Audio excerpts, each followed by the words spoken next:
Hey guys, I just wanted to come to you and show you guys I did get some new makeup because I'm trying to re-inspire myself with this whole makeup thing. So yeah, I just did my makeup. So I just want to show you guys what I got. I did get this Sonia Kashuk sponge, and I did show you guys like in a vlog, which you guys will see soon maybe. And yeah, I didn't really like this. It's kind of hard. Like, I don't know, it's like weird. You hear that? It just like, I feel like it's just like bouncing on top of my skin, and it's just hard to like blend out foundation, and I just don't like it.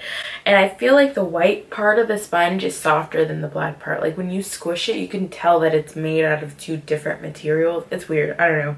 I'm not a huge fan of that. I also got this Wet n Wild setting spray. This is just like standard setting spray. Works fine. I like the mist on it. It's cool. What else did I get? I got a Sonia Kashuk brush.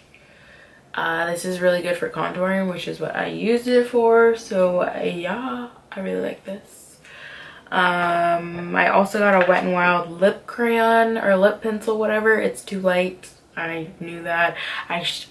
You know how like you shouldn't buy something but it's on clearance, so I But maybe I was thinking maybe I can use it as an eyeliner later on down the line. Probably not, but whatever. I bought it and it was on clearance, so I probably can't return it, so whatever. What else did I buy? Well, I guess not. That was pretty much all the new stuff that I used. Oh, no, I'm lying. I got this Huda Beauty new nude palette for Christmas. And yeah, that's what the inside looks like. And that's what I used on my eyes. So yeah, I really like this palette.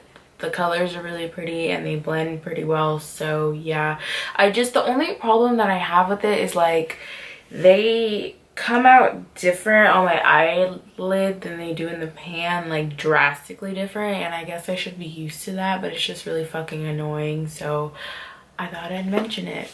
So yeah, I hope you guys enjoyed this video, and I really want to start introducing some better new content into my channel, so I'm really going to be trying to brainstorm on what that's going to be. I kind of have an idea, but I also kind of have no idea, so yeah, that should be coming really soon. But that's pretty much all, guys. A hotbox session will be coming soon, you guys. I'm excited about that video because I'm a fucking stoner, so yeah, I will see you guys very soon in my next video. Bye.